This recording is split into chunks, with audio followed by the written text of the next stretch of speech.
Shara banong ya ka jaw na baraitin na kwenyen ti luin ke wur michal ke pol nang jaw kana kwenyen na cha kwen ni don michal ke dina jo chagore mi senye bo ka loner community kana na ideal tin konan chal ke ji jongole tin kona cha gan michal ke dina cha ya da ba kare uti baraitin na tama gora mas ka loine jaw kala rakon muno go na ideal kona ci ben gwa ma lo nga ko be ti be ga cia kana kona kana wara min nya ma balar kona no ngana na cha no ne wur michal ke pol nang cha lo jaw They wake us out in la quardeni, Lord Camenon can ja come and go over right in a time at your condia take a nanka search on media and the alcachang, I ban idea of take a nanka wargangni. Reason no good Michel K. Paul Nang Joe and Wale go on the Achana take a made and Paul Nang Jara made and a 2 court 2025. In Yang and idea take on at your court to carry the Arcana County where a door the take on at you won't queen me. Kuyapana la Mokelu, a Manukore and a chature the Michel K. Greta pan gak muno go wur Michel ke pol nang chaja de wo cha wo medan ka gwa me dung ti de kaneti ti go gor ka je go jen pankien ka yi chune te ko ne ti de to ka ma gondir kana chanyade en wala cha pol nang chaja lo jo ka yene dia ko ne tenen ka war gang no ku ko bala de be ben chobre we ka South Sudan e dun ko jen poinde bane ti de kon te cha pal te ti do te kan na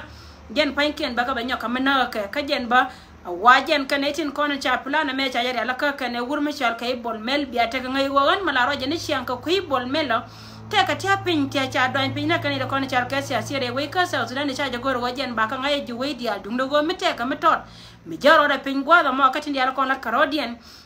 gwa ba janno kane dia la kono tenen ka warga ka tel ngai ka tin dia la kono ro ko ci kane dia to kono ngai ka titiken yene dia la kono chal ka ji we yene la kono chal ka cha jino ba Sudan la linga tong ne tina gwa me rito ne be ka wur Michel ka pol nang jawon wale berar ko kuy ko wajen poinde balada beben chuop ko wajen medan charori ala ka wajen poinde bana bakana re we ka South Sudan cha wure dan ne cha non ko ra ka me cha we ne jaka jen gwa de dan jen cha bakan cha bata ka dwal ka we South Sudan wajen kana ga jino ba Sudan kana kana ye kana ga dan na kana ka wur Michel ka pol nang ka wur Michel ka bol mel la jen emde wajen poinde ba ji we ka South Sudan tin ko na chal ka cha be cha ala ka kana ba kana ba number na cha ala ka kan ba ye kamrara ken wala me akula wakana ideal kono chal ka cha bandi ala kono te ka tinen go jen poina men loy kana je jawan tame na je kana ideal to wana kana go gar ka je go go jen lar ka je thank you ko che lunjo wur me jen wur ken na na azre we ka South Sudan kon netin kono na kana skel kana je jen wur me chal ka bol mel chet ka me chia te ka ro ma se chia lenga kono ndare ute chu jo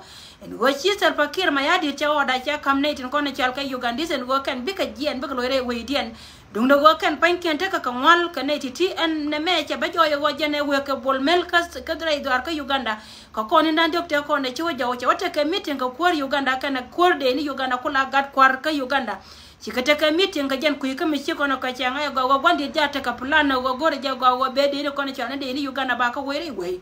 meche chobre we kama meche ka jo go yen pan kun men bi longa mi chika wono wo wur Michel ka ser bakir ma yadin tama che joy woche te ka bom kel kana nyade men balar ya go lara je go en balanduna nan tere we ka South Sudan jen poinde ba kam yene ke lo jen biya kula jere we en mi chika wona che bena condition ka wur Michel ka ser bakir ma yadin ngai kondi ala go yo we te konde ci bena poinde bol mer sha da kan nya selpa yo le da ne ci ben ti o te yo de kam ka Ugandis muno go jen poinde jen be ka wur Michel ka pol nangan wala ka je reason ka tindi ala kon lar ke wur Michel ka bol mel ka ne pol nang bi ka te kam ba la kan ka jen gwa mi ci ka jen gwa ma tama bi ribe loy bogre we ka South Sudan ka ne tin kono gor ka ba na ba kan ba panken ba kan re we ka South Sudan ka te wur Michel ka pol nang kana wur Michel ka bol mel ko plan me ko je la da ngai je go gon tu ko ngone wur Michel ka ser pakir ma yadit chala wo ni jare ka do dum do wajen poina ramana na cha kambom mu chal ka wur Michel ka bol mel ta ma jen la tin dia ko la kro re we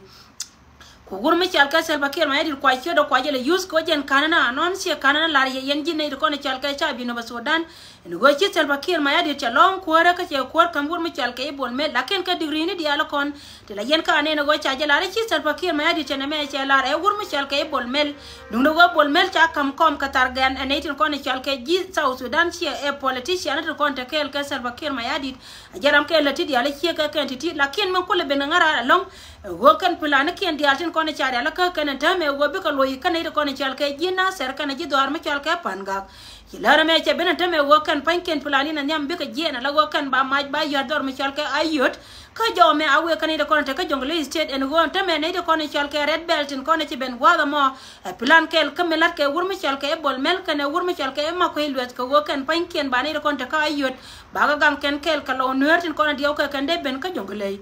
jana na chia leng bata me wo chi wur mi chal kariya gai kok che barar ka jen chane titi che ka woning en wongan che gor kariya re wei ka sa re dor ka jongle state dung go yene de kona chal ka ne to kona pyrodian pom din chal ka red belt titi ngan che ngi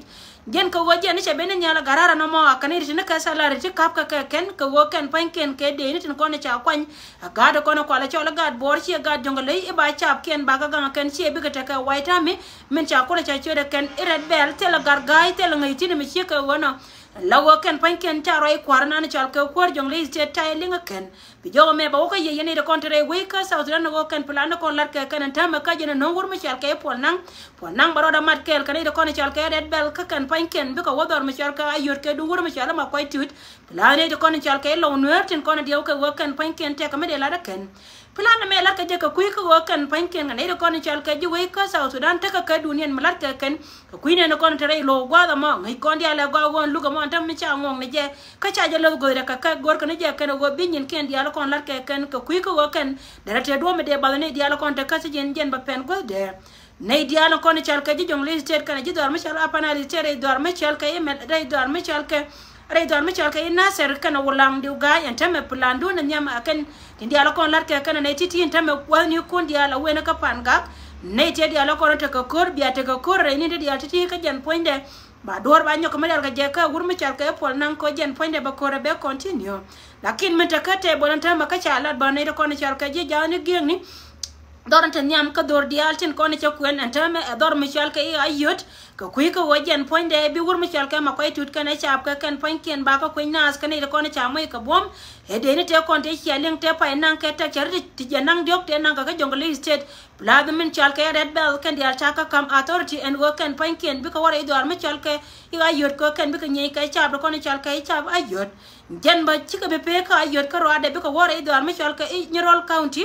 roy me cha jala ne de kon chal ka ji jal ni geng ni and work kan pon ken ba ne de kon chal ka Nyerol ba ka doy mat ki jaw che ben wa ne de kon chal ka Nyerol county kan pon ken ka ji ay go na me plan me be ka wur mi chal ka pon nan ko jen ba dor mi chal ka ene gwadi te ji ay go te ka tin ba ga yin kadrar ka bi kuma ay go ba chotel gwada man go kan pon ken cha ne ken dial kon to gwa ma kan cha kwan wa ba chirka me sialen ka jen kon ni dang rewte kon ka ko den diok den chete ka sia me ci barar ka kan ga te kon chal ka ji juba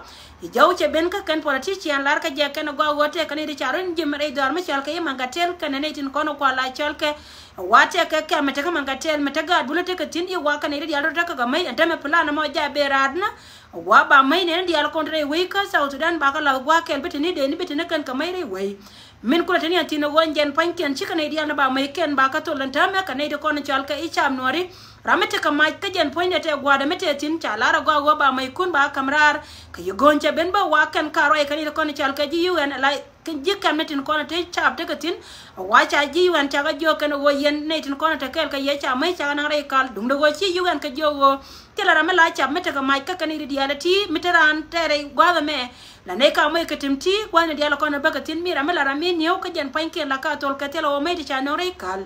raya ma jana plan me chare la ka kan ka kui ko lar ka je ai we ka jubate ka ne chal ka je ai go tiatin amani chaptin konta gwala mo en go kan panken ba na ba ka do ma je kan ko ta ka plan malat ka kan tame gor ka je go ba mai ba ka nan ka ne diala konta re we awa ba mai ba ka wala ka meg de ne gwandre konta ku mete tin chika me chira ko lar ka 2013 medan eto kor medan gaten 13 nga yende la gwa mai dia te ka tina jene ku ne te jita ga la we ka kor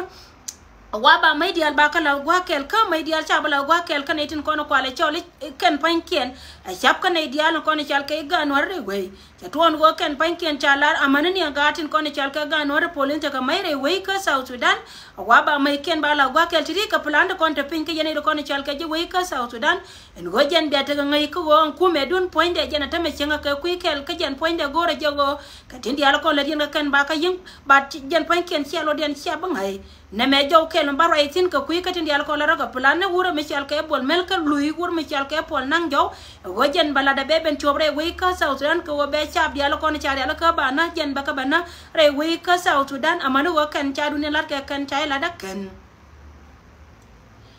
min dong dia na banyo ka mala de message me we ka lo nwer community ka kwenya cha kwanya gadan ni dinai joy cha gor mi ci bere we ka South Sudan en cha kwanya la ko leni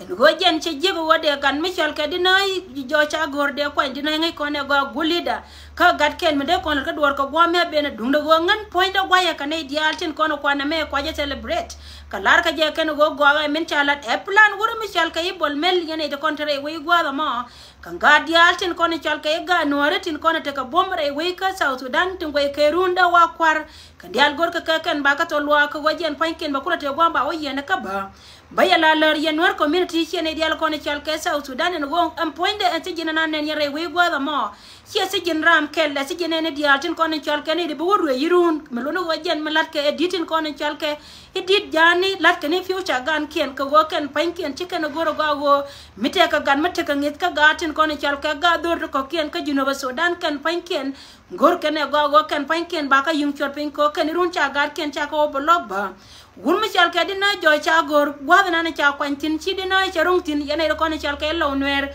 joje wo ku yana celebrate ko ya lara go ga long ko ngai je go ken panken plan dien ko go gor ka je go bi dina belen wo ka ti jen che ka ga nor ko non yar ke ti ngar ka ngara ken gur Michel ke dina jo cha gor te ko list ne tin content gor ka go ken panken de jangar ngara ken che de jer yaw ngai yana go ne meda ne be pin ko kware mete tin ka jong le te den dina point de cha de la ka ti jen ko wo chi dina se ben ka la wo jen point de ka ne yen ka jen go de dan ka nyin ken dia da ko ne cha ka tin chi plan me che ben nyal ka bol mel ko bete do ba peli dina jo cha gore ko go jen point de ba bo la ka ti jen ne me akel me bia ngai ko gwa me be ne chinti gwa de be chu banta me ko ken me cha ja ngai go jen cha plan ken ta ngai la roden la pot ka jo ka ken la ko ga wina ga ken ba ya kama pa ba kel tin ko na tin dung no ngai ja go anta me go gan me chal ka dina go no ba mat ko pot ka ga da ro di cha las ka lis ne to ko na chal ka ja ko ngai ka ja ken go kan ga da ro di ta ka brain ka yene ko na chal ka inwari tomorrow mo di ale titin kontre ko mo ko reta de kala ne de ben nyal ko ken panken de ga jani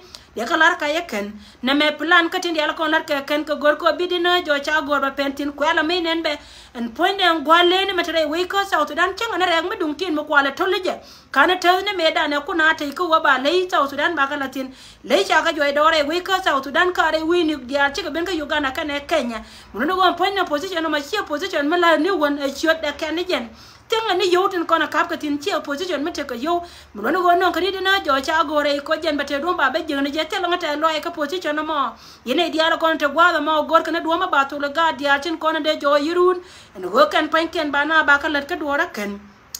tol kana kare ken ko ken panken be ko wo elera me we message me we ka yella odi ngai je go chi bete ka link tin do wo tomorrow la we te ko gwa mala na la wul na lunja wala wo bete ka roi me bi alat wo na me da na cha ko lar ko ne diala ko la roi ka social media chi young social media titi ne do me la ro da gwa mo kan won ko kan ga chor ka me lat ke chi wal wur me chal ke bol me la ko nil down tin kan ne ja ko kon pan ko ba ko pa ka tin diala ko lat ke ken plan ken war wew no go yen point de mi chi ko na tela ngata lo tin ne go jen point de dinader lo ka position mo ka jen gwa mi chi kan gwa me jen point de cha kwa nye ke go jen point de ite ka kwar le ne mi chala tin le de changa le ti changa ne point de ni me ko kwar to ngor mi chal ka ser bakir ma yadir kan ka mo kare ma ba ko to le ja ken ko ken chi ka wat ko chi ote wal ti to mo ne kai bi ko kula la namal mo no ka le cha ga jo dor ka mai ken point ken chi position mo dina jo ati ai chap ka ken de ko ni chal ke e ji duar ka cha le ti wuro mi chal ke bol mel ko ngai ken go bol mel entame beneti ko ni chal ke young generation ga no re kan panken ba ko jol ga mato la kare ko